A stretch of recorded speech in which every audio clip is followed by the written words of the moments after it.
holding page Tesvav. We're holding, sorry, Sif Tesvav. It says, Val derech zeh v'nigel l'zari b'chaim. We're talking about, again, the Rebbe was talking about the Friedrich Rebbe's demand from Chassidim that on the highest level of performance, staying up Thursday night, davening properly, applying Chassidus properly, with the same serious nefesh he had for someone to teach them Aleph base. So the Rebbe continues, V'derech zeh v'nigel l'zari b'chaim.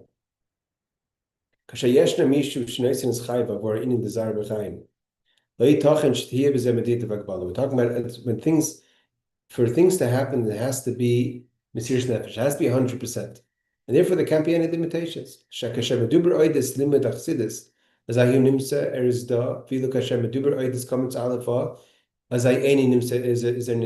possible that you have limitations. That to learn Chassidus, you could learn. Comments Aleph to teach a child or a spiritual child, Aleph base, that's difficult. He says that's not then you have limitations. You can only perform on a certain level. And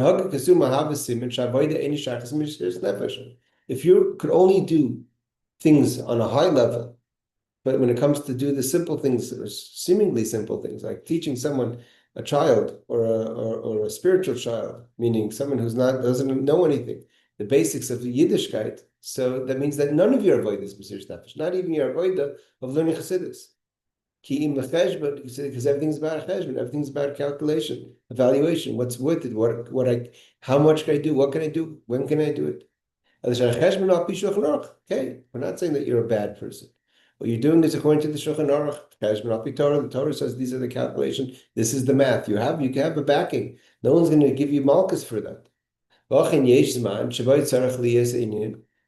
And sometimes you do have to know when to make the calculation. So if you're not talking about a case of Mesiras Nefesh, we're not talking about someone's spiritual existence is at stake. Okay. But if you're talking about a person who's drowning and you could reach your hand in and teach them a little alphabet, so it has to be done. Not just it has to be done, it has to be done. You can't offset it or offload it to someone and you say, okay, maybe this person anyways is not learning on the level that I'm learning. So let that person teach them Aleph base. What does it mean? The famous idea that if it's a question of Pikuach Nefesh, it has to be done by Gedolim, the greatest person should do it. A person shouldn't say, well, I'm not going to do this. I'm not going to do what seemingly this transgression in order to save someone's life. Let someone else do it. Says, no, it's mitzvah b'gedolim. Like the famous story of the Alter Rebbe who went and chopped wood. So the Misnagdim asked the Alter Rebbe, I understand that the woman was hungry and she just gave birth and someone had to feed her. But why you? Why couldn't you send a chassid? So he says, mitzvah b'gedolim. The greatest of person has to do it. Lama lo yaseh zeis katos. Then I've asked the question, why? Why is it mitzvah b'gedolim? Why can a smaller person do it? Shetzla yenin Shabbos ein behefla gevaldik. For this person to be machal Shabbos, they're not going to, whatever, they'll get over it. It's not going to torment them that they had to be machal Shabbos from Mesiras for Pikuach Nefesh.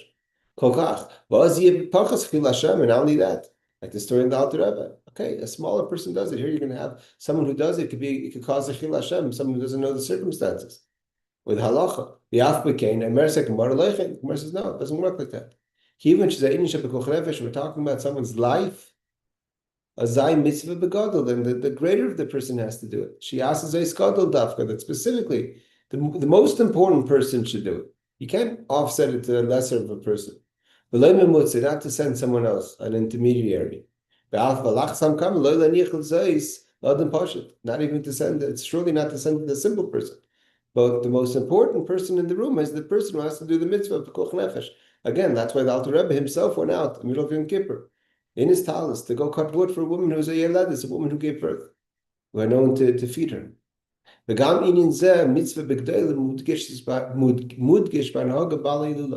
see this in the behavior of the Friedrich Rebbe, the Rebbe says, where he put himself on the front line of mitzvah b'gdolim, the one who's the most important person in the room. He has to do it, or she has to do it versus someone else. We find that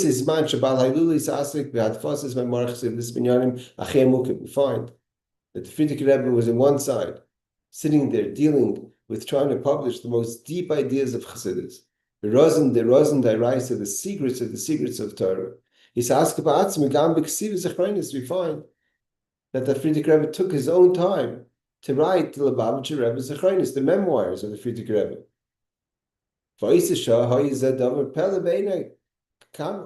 The Rebbe said he was very wondrous. He didn't understand why would the Frierdiker Rebbe, whose time was so precious, and he's in there trying to organize everything. He's in there trying to write all the Chassidus, that he sat and he wrote his Zechronis, his diaries, the Lubavitcher Rebbe's diaries. Why? Because he's like the Rebbe is going to explain. The diary spoke to certain people. Certain simple people couldn't learn a mimer, couldn't understand. But when he told them a sefer sipurim, a story, a biography of Chabad, a biography of the Frierdiker Rebbe, that caught their attention. So the Frierdiker Rebbe spent time and gathered all the information that it took all the years, all his notes and all the stories he heard, and put it into publication. Why? Because maybe that's going to bring someone closer to Yiddishkeit. And the Rebbe says he was wondering why. What was the Rebbe wondering? The Rebbe says that Mahu ha'inyan shebedavar, was is das farin? What's this idea? Harikol inyan darishman. Everything takes, at the end of the day, if you're going to spend time in publishing the Lubavitcher Rebbe's Zechronis, the Frierdiker Rebbe is going to be taking up time for other things he could have been doing. Tircha v'shsimas leiv. He has to do effort, attention. No one could do two things at once. When he's writing his memoirs, he's taking up time where he could be writing a deep idea of Chassidus or something else, possibly, seemingly, maybe more important. And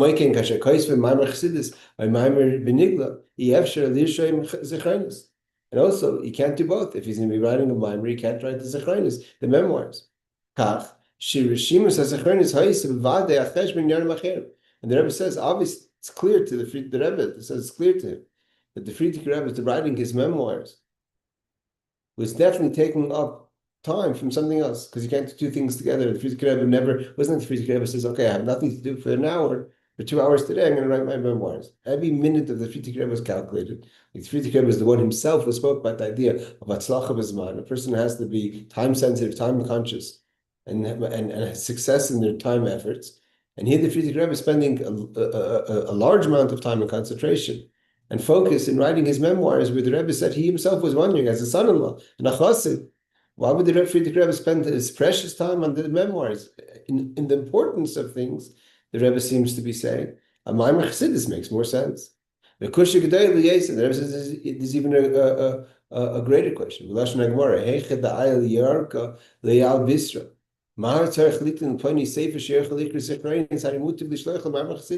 question is not just on the writing itself of the memoirs. The question is why send the person yarka? Why send the person vegetables when you can send them a piece of meat? Why write for someone the memoirs when you could send that same person who's trying to write the memoirs for? You could send them a maimer chassidus, which is more effective. It's deeper ideas of chassidus. The half hour. B'mokim likroy es zechronis. Maybe the Rebbe was wondering, better for the person who the Frierdiker Rebbe is writing the zechronis for, the memoirs for. Better for that person to spend that half hour that he or she would read the zechronis and learn a maimer chassidus, yom maimer chassidus. B'meini maybe blushing kodesh, and the person would say, 1 second, Frierdiker Rebbe wrote the Lubavitcher Rebbe memoirs in Yiddish. Here the Frierdiker Rebbe's memoir were written in Lashon HaKodesh. So if the person doesn't understand Lashon HaKodesh, so you can't learn a maimer. The Rebbe says, send the maimer in Yiddish. The time the Frierdiker Rebbe was writing Sefer Zechronis, he already started to publish certain easier to understand Hasidic discourses in Yiddish for the common people to understand. We have the Lubavitcher Rebbe's memoir in Yiddish. And if it's too difficult for the person to study even a maimer in Yiddish, so there's other publications that have been published, maybe not in the Frierdiker Rebbe, but other things that were published to simplify. But better, why should the person invest their time? Every person has a certain amount of time. So not just the writer, but the reader.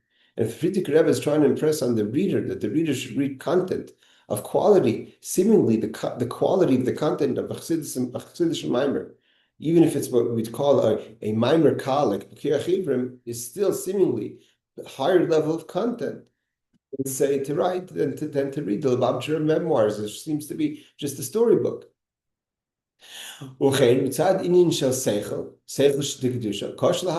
Rebbe says if you want to have a logical conversation about this subject, did it make sense for the previous Rebbe to write his memoirs, but he could have spent time on writing, publishing, or pushing, promoting the Chassidus. So you want to have a logical conversation? We can't have a logical conversation about this. When are we talking about that we have to have a logical conversation? That's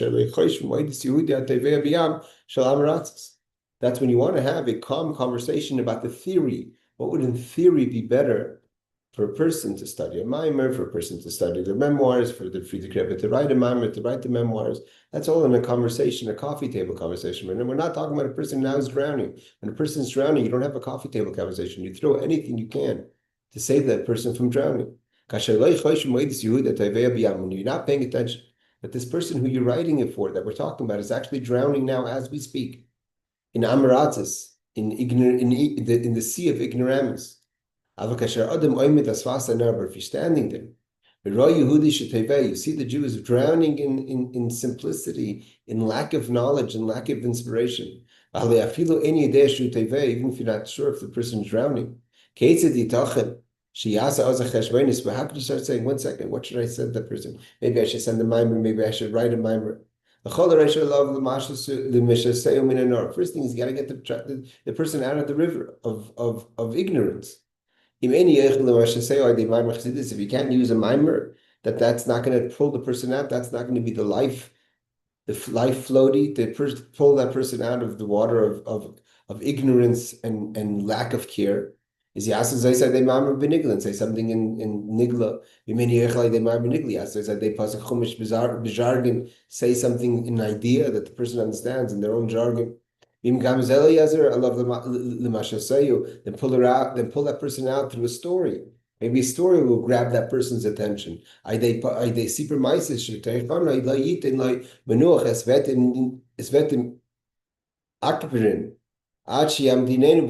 story itself, the lesson of the story, whether the person realizes it or doesn't realize it, will bring the person to a level of connection. The story sometimes inspires, but when a person's drowning, you're not saying, okay, let me find the best quality floating. Grab whatever you think is available at the time. When the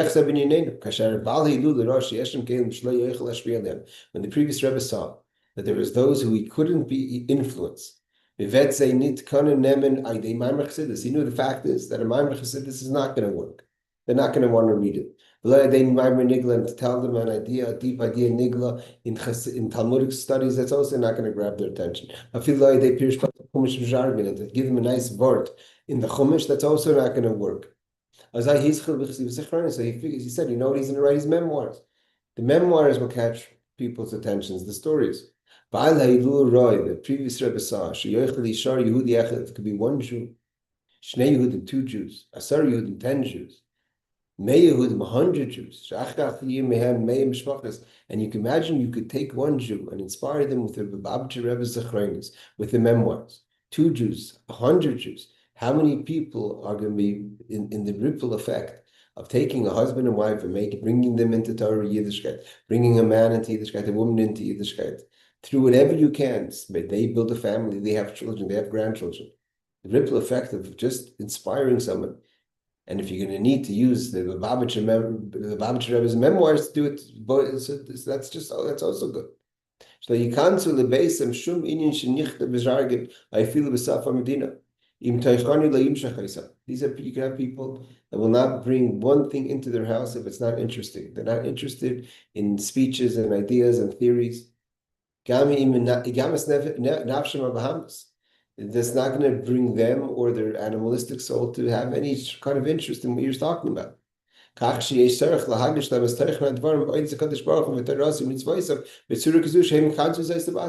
you sometimes have to write something that would appeal to them? Means the Friedrich, what the Rebbe is saying over here is that the fact that the Friedrich Rebbe went out and wrote his memoirs, seemingly when he could have spent his time better, he could have invested his time in higher level of content. And maybe he could have sat there and figured out what's the best, maybe I could grab this person who has no knowledge and bring them to the content and elevate them to the content. The Rebbe says that's all nice and good when you're talking theories. When someone's drowning, you're trying to have an effect. You try to find anything you can that could grab someone, that you could change someone, that can inspire someone.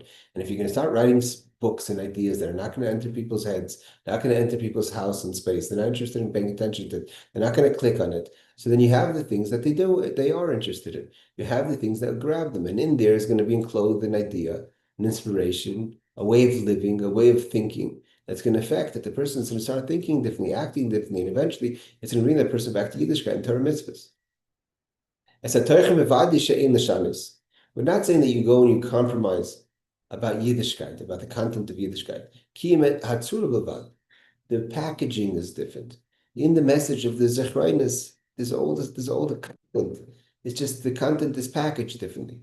Behind limzog is you pour the content into another pitcher. Like a kankan is a pitcher of wine. When you have a certain person. Maybe the person is going to think, oh, this is just a storybook. Sure, I'll read the Rabbi Rebbe's memoirs. Not realizing that in it, the content is really there as well to teach the person what it means, the appreciation of Torah mitzvahs, ideas. And then the person's going to realize how the Eibishter is good, that there's something here, and the person is going to continue from that and be affected from that, to learn other things, to behave differently. And this is the reason why the Previous Rebbe wrote his memoirs. He wrote,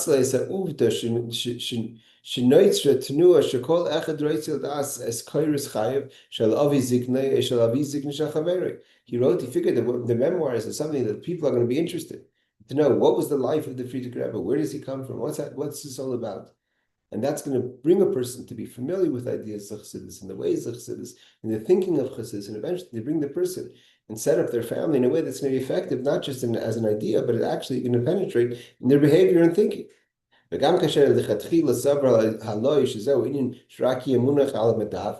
the person who's buying it's going to think, oh, this is a nice storybook, I'll put it on the shelf. Madaf is a shelf.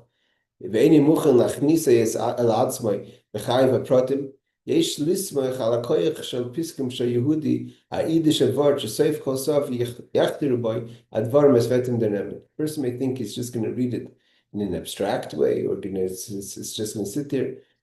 Have faith in a Jewish idea, that the Jewish idea is going to affect the person, and eventually it's going to make the difference. And this is not the Rebbe talking about a theory. The Rebbe, you see it day in, day out, where people come in very reserved, be very reserved to Yiddishkeit, very reserved to anything godliness. Okay, well, let's just do something small. It could be a Shabbos party, it could be a Fabrengen, it could be a Kiddush, it could be a community park gathering, a barbecue, something that seems that it's not significant, it's not about Yiddishkeit. But eventually, one thing leads to the next. It's that in it, and it's saturated with ideas of Chassidus. And eventually, the person gets to the place where that person needs to be when it gets slowly to Torah mitzvahs. When the previous Rebbe saw that it's not enough for him to write it just in the holy tongue. It's only those who are familiar with Lashon HaKodesh. He wrote it in the jargon of the time. You have to remember, 1940s, the population spoke Yiddish, not just the religious population. And that's what we have in other languages, English, etc. There are those who maybe want to stay away from Yiddish. The Rebbe says, fine, not Yiddish, will be something else. Right? I have to go, so I'm going to just do one more paragraph. And we'll see if we'll continue this Fabrengen, and if not, everyone can finish it themselves tomorrow night. Tonight, we learned the regular Sicha of Shavua, which is on Parshas B'Shalach, and next week, I think we're going to start a mimer again, getting ready for Tu B'Shvat. Maybe something up for it. So the Rebbe says in this Sif, Yesh L'Hoyer, when it comes to feeding the Jewish people when they came to Mitzrayim, it says that Yosef fed them bread according to the taf, according to the children, how they were. A taf is like a young child. You can't feed the same foods, the same bread you're going to feed to an adult. You don't feed to a child. The child needs a food that works for them, right? You go to a wedding, you go to an airplane, you have children's meals. You have to feed them something. You can't feed them something that's, God forbid, harmful to them. Even if it looks like bread.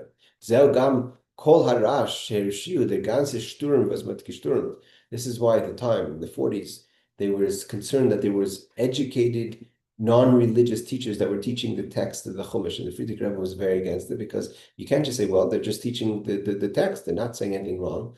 But there's that in between the lines, there's the tone, there's the periods, there's how you put the sentence together that gives over a message. And Friedrich Rebbe says, no, if the person's not a Yireh Shamayim, the person's not God-fearing, I don't want that person to be a teacher. Someone who was not Shomer Shabbos, someone who wasn't Shabbos observant, should not be teaching. They're just learning the text. They're not making their own short version where they can corrupt the text. They teach the text as is. Just like it says in food, you have to be careful what you feed them physical food, you have to also be careful what you feed spiritual food. What's the big deal? After this teacher comes in for 45 minutes to give the Chumash class, it's not like you see the teacher again, when the teacher is going to have an effect begin to afterwards in recess and start talking to the kids. He only comes in, he teaches his class every day and leaves. Ad lamachras till tomorrow. Why can't he teach that? Why can't he be a Chumash teacher if he's teaching the text? Because lechem l'chu lachmo belachmi, when it says you have to eat, the idea is because at the end of the day, it's not kosher bread, it's poison bread. And poison bread is something the Rebbe said no. If the Rebbe adds, points out the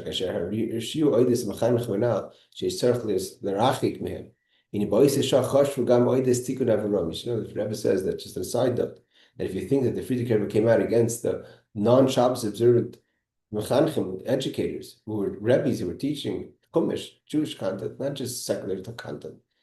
Same time, the Friedrich Rebbe didn't give up on these people, because as an individual, this person, the Friedrich Rebbe, tried to bring him back to Yiddishkeit. They didn't want him to be a teacher, not yet. If he becomes Shomer Shabbos, then he can become a teacher. To help them. There are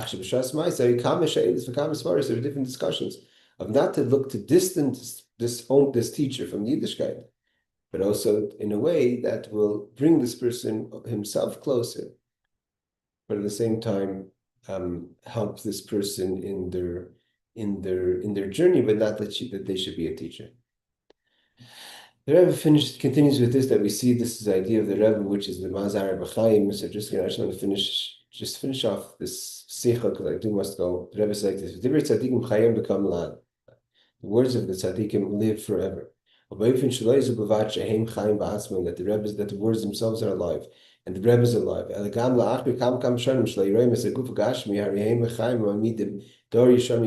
teachings and the Rebbes are setting up families and generations of Chassidim. And when you see that's not just the children, when there's grandchildren. You set up students, and now the students are teaching students. This is the requirement, and what's demanded, and what's expected. We have to set up the army of God. That we will all march together with the Rebbe, with the students, with the Talmidim, to Mashiach, with a complete redemption, speeding our time. Okay, thank you everyone for joining. I think we're going to stop the Fabring in here.